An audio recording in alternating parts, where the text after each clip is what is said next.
The time is now to architect a life of excellence. What will we do? Who will we become? We decide today.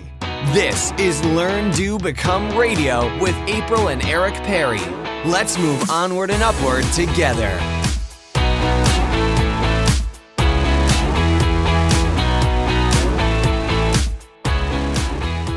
Welcome to today's episode of Learn, Do, Become Radio. I'm here with Eric and really excited to talk today about 3 things to think about when identifying your why. Why do you want to talk about this? Well, I've been thinking about this for a long time, and you and I have been talking about this almost nonstop for the past several months as I've been going through my butterfly project, which we'll talk about more in the future. But I've decided I'm done being a caterpillar and I want to transform my life, which sounds totally cheesy, but I've actually gotten a lot of emails from people who are doing the exact same thing. So it's kind of fun. But I've been reading Simon Sinek's book, Start With Why. You actually ordered the book and I stole it from you. I know you read most of it as well. But as we've been talking about this idea of why, what's our purpose? What is it that drives us? What helps really clarify the reason behind everything that we're doing? I've been discovering some things about my own why, but I feel like I need a little more conversation, a little more clarification before I feel like it's there and it's set in stone. Well, I hope I can be helpful because, Simon, if you're listening to this, I apologize. I haven't read much of your book.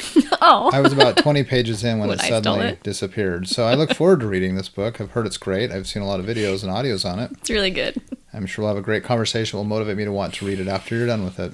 Okay, well, the first thing that I've discovered that I would like to talk a little bit more about is that our whys can have many different facets. And this is eye-opening to me because you and I both love the book Essentialism by Greg McKeown, where he talks about how doing less is actually more. Doing less is better, that you can become really great at something. But I've never liked the idea of just having one thing that I do really, really well, because I've always thought of it as something like teaching people to organize their papers. I don't want to talk about organizing papers all day, every day for my whole life in order to have that be something I do really well. I love talking about organizing papers, but I also love to talk about healthy eating. And I'm writing a book about my mom who has Alzheimer's. And I love to learn new things with our family. And I'm always reading new books and discovering things that I love.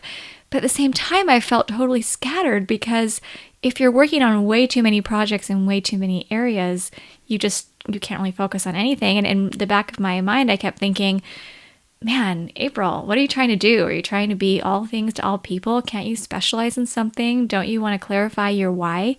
But one thing that I realized is my why just needed to encompass this passion I have for life and all the things I'm excited about. And then I am focused. Does that make any sense? It is. It's kind of interesting. So what I think you've listed out on the things you've been working on, those maybe could be categorized more as what's, right? Lots of what's. Things that you love doing that are really cool what's. But I think if you step back and you figure out, why do I do those things? Why do I care so much about those things? Why do I find fulfillment in doing those things, those what's? What would you say is the why? Why do you do those 4 or 5 things you just listed? Well, and I think that's a great question. I mean, you and I have talked a lot about how I love to find new ideas that improve my life and share them with other people so that they can improve their lives as well. I think you love sharing with other people once you've seen the effect firsthand that idea, that concept, that approach, that practice has had in your life, and you are certain that it can have a similar impact on other people's lives, right? Yeah. We've talked a lot about the idea of replicability. Right. We really don't ever want to do or try to share with anybody else anything that can't be replicated by about anyone. Right. Regardless of your situation, your economics, your resources, your life stage.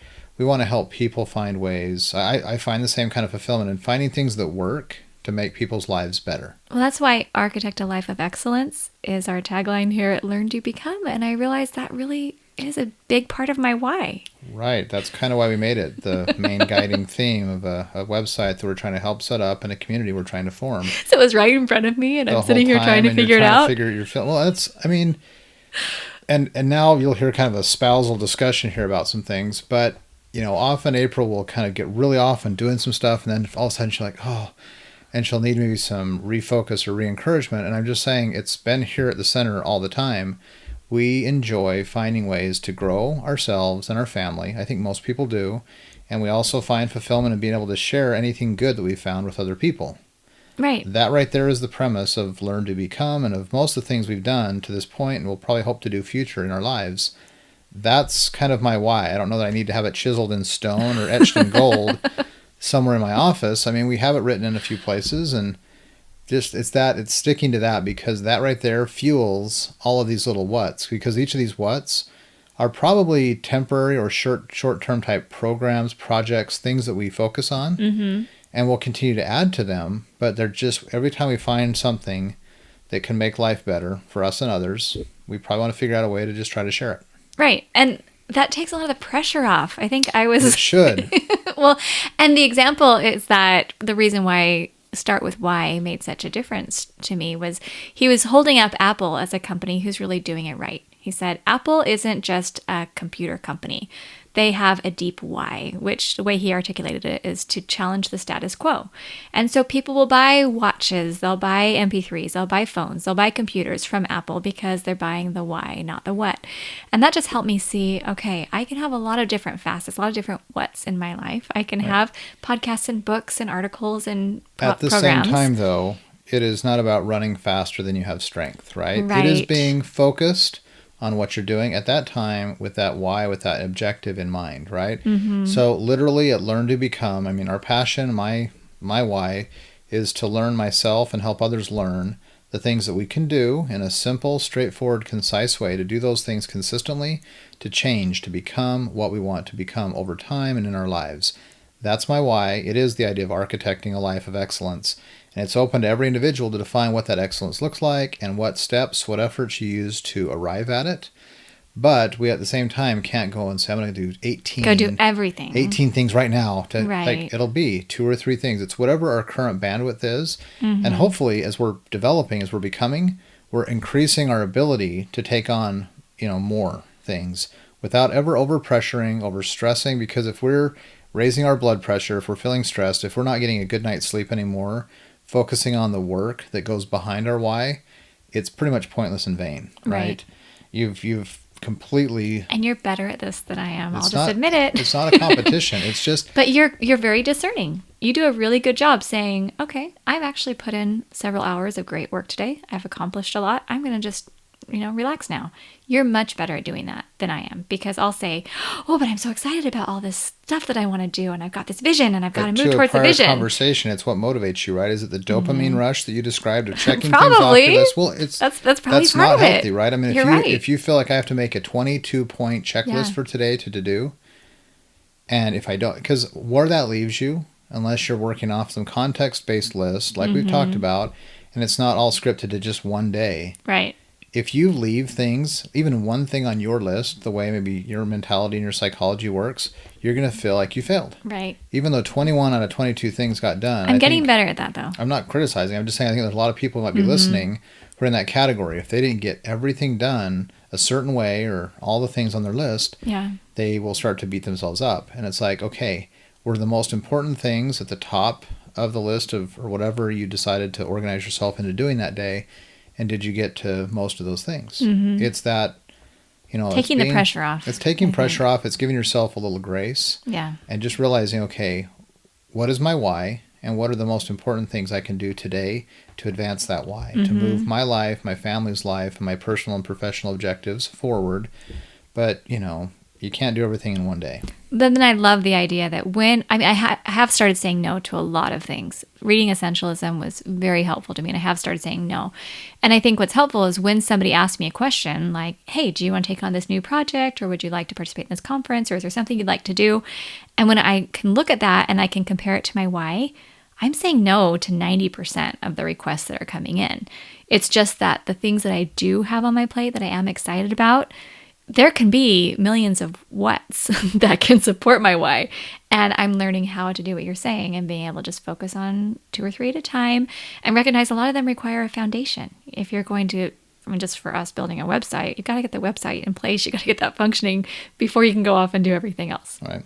I also think there might be a delusion that most people suffer from trying to have it all And a friend of mine was quoting, something that she'd heard, I think, from Oprah, saying, I think she was talking about women wanting to have it all. And I think it applies to all human beings, right? Men and women. She says you can have it all, just not at the same time. Yeah. Right? It's a concept, and I'm not saying that's perfect truth, but it's a pretty good viewpoint to say, there are times and seasons in our lives, right? Right now we have our children around us, right? Yeah. And so, maybe the speed at which we're pursuing professional or personal goals needs to be sublimated a little bit to taking care of and investing in and spending time with our children in the ways that they may need. It's a balance. It's a juggle, right? And so it's realizing that, what do they say? The days are long, but the years or life is short, right? Mm-hmm. There will be plenty of time in life, but I'd actually reverse it and say the days are short. They feel short, but life is long, right? You have plenty of time, the stages and ages, the seasons of life. Yeah. Even when you feel like on your to-do list, the day may be too short. There's just not enough time to get to everything. Yeah. So see the reversal. It just depends on the perspective from which you're looking at it. So I don't know, that's just my 2 bits on it. That's exactly what I've been thinking about, though, is that my why can adapt to different seasons. And I love that because I've been putting this pressure on myself thinking, okay, I need to decide right now what it is that I'm going to be known for, or what I'm going to excel at, or what I'm going to stand for and do, and what will define me for the rest of my life. And I'm hopeful that I'm going to keep growing and I'm going to keep developing and I'm going to have a broader vision and I'm going to have more depth as I read and study and experience and learn.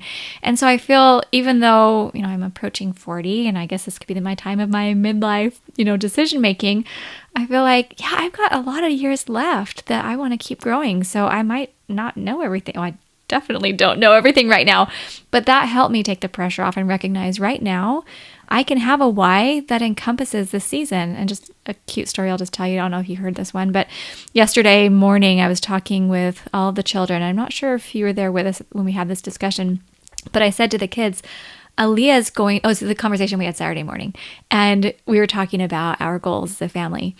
And I said, Aaliyah's going to be leaving in about 2.5 years. She's going to be going off to college.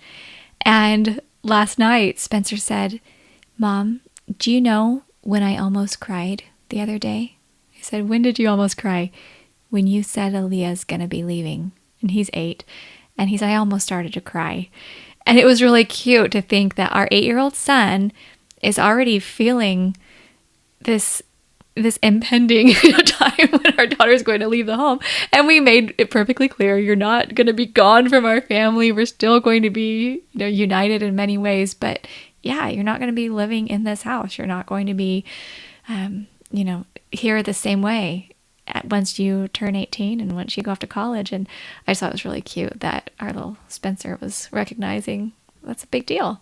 So right now, yes, if our why and our time and our goals are more focused on spending time with the children, I think that that's a beautiful thing for us to think about and remember each day. No, I think it is. That's something else you mentioned earlier about this idea of, defining who you are and what your purpose and your objective, your legacy is going to be, have it all figured out by the time you're in your late 20s, early 30s. I don't know. I just kind of question that assumption a little bit too, because I think there are too many people who are brought up in high school and college with the expectation they figure out what it is they're going to do, what they're going to be, who they're going to be. And I think really, if you think about that, to have that all expected to be figured out at age 24, graduating from college or a master's degree, and going out and being that person, it assumes that that's what you're expected to be for the next 60 years. Right. Really, it's kind of, I think, more of an interesting and an exciting concept to say you are continually growing, changing.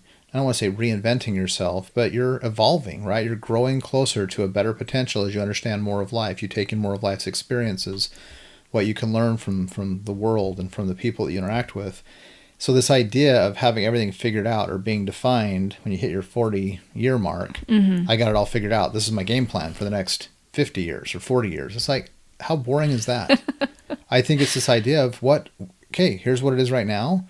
And then 5 years from now, a couple new opportunities pop up. Yeah. Gone are the days, I think, of someone working for the same corporation or company from the time they graduate high school until they retire at 65. Right. Mm-hmm. And I think that's actually, people lament that there's no stability or loyalty or all these, attributes that we hold up.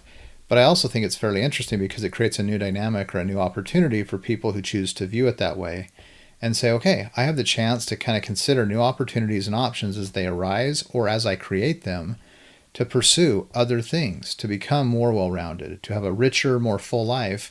And the concept I love is to kind of become a Renaissance woman or man, right? To really have broader exposure and a deeper exposure to things that life and the world can offer us, as opposed to just sticking in one track and having figured out, oh, here's what I am and what I'm going to be, and holding to it for 40 to 45 years. So, I don't know, just my thoughts that I think there's a lot of power in figuring out what motivates me, what are my whys, like what is truly at the core of my values, and living a life in accord with those, but that can take you through a whole range of destinations.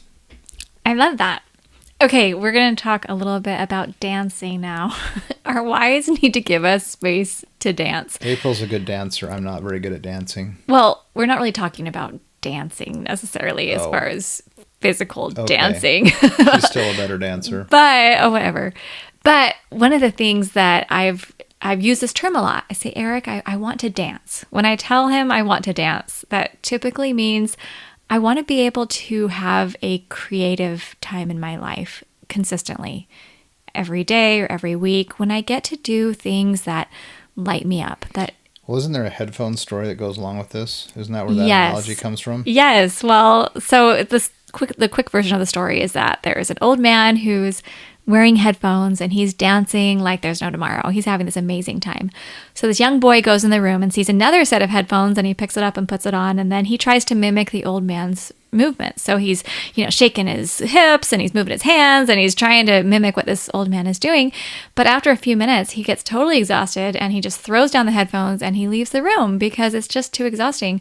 And the point of the story is that the boy had not actually plugged in the headphones. He hadn't been hearing the music.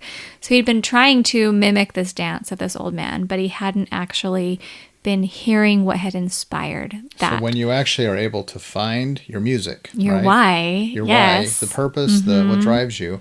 If you've found the music, you can't help but dance. Yes. Like think about your most favorite type of music.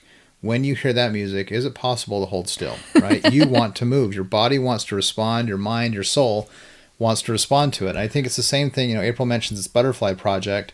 Another word for dance would be fly, right? Yeah. I mean, a caterpillar wants so badly to become a butterfly and to fly that it'll go through this painful, time-consuming process of what's needed to get to that space. So it's this idea of defining your why, that it motivates you enough to find the music so you can dance, to metamorphose or change so that you can fly, or to run, or to just do what you're meant to do. Yeah, and I feel like because we've had a lot going on in our family and building the foundation of Learn, Do, Become, I feel like I haven't made dancing a big enough priority. I've kind of thought, well, I can just wait. I'll do the things I enjoy later. Right now, I'll just work on website structure or, doing things that aren't It's not just someone building a website. It's anybody, right? Oh, I've got to go get all the operations set up and a production line set up. Or unpack my house if I've just moved. Or whatever our condition of life is, our stage or role in life is, it's the idea, and I think the answer is to, even if you can't do all of your dancing, you can't dance all day long,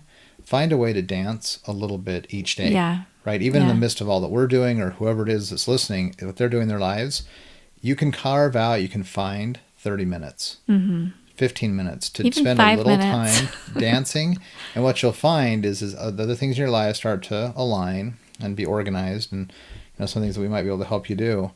You'll find more and more time so that more and more of your day, each day, is spent in activities that are dancing, that are flying. Right. And that excites me because as I've been thinking about my why and making it broad enough that it enables me to have flexibility to dance however I want, of course, in a focused way. I'm just not like running off all the time doing random projects. But as I find new ideas, new projects that support my why, that help me to be able to build what I've already been building, and that strengthens my family in the process and helps me be happier, I feel so excited. And this was a conversation you and I had the other day when you said, April, I want you to dance. Go do it.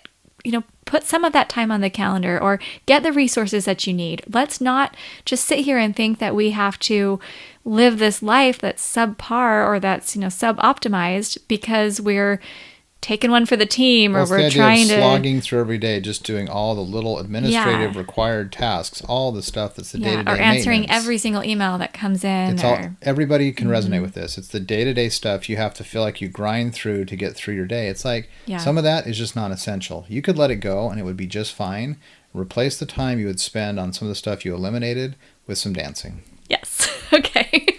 Well, I mean, we talked about this on another podcast, but it's this idea that, for April, it's her putting some things on the calendar and just saying, I'm reserving a little of the time here and a little time here. And I will respect that. I think our children will respect that. But if you clearly architect how you want your day, how you want your week to go, I mean, literally, these are the small building blocks that an architected life is made up of. Right. But you get to pick, and that could be if you have a long commute to a busy, long job during the day.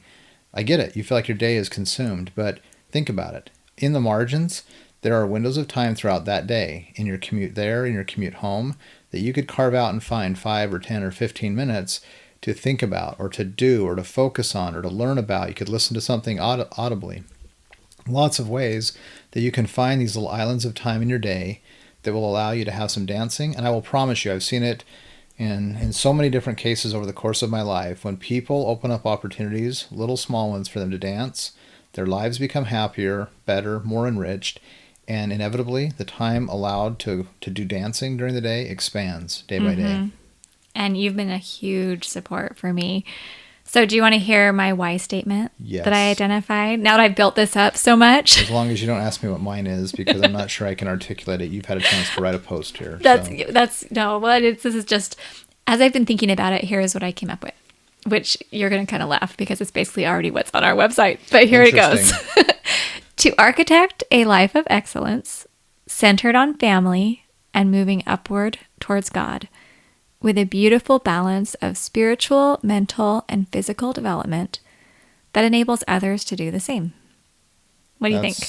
Beautiful. I mean, I think it's a well stated why. Just, people call that, what do they want to call it, a vision statement, a mission statement. I just think you need to be able to articulate simply and concisely what you care about. And I mean, clearly, those will resonate with exactly what mine are. I mean, I love the concept of life architecture. We are the architects of our destiny. We get to choose how we spend our time and our energies, and bringing those closer to each other as family, closer to God, a focus on those 3 essential elements of spirit, mind, and body, and then helping others, serving and helping lift others do the same. I mean, yeah, that sounds like kind of what we've been talking about most of our married lives. If you basically take the Learn to Become homepage, that's what it says. Well, I mean, you laugh, and I hope no one feels like, oh, let us just keep talking about Learn to Become, but literally, this is something that has been welling up inside of us for years, probably even before we knew each other, that, being able to create a community with you like this,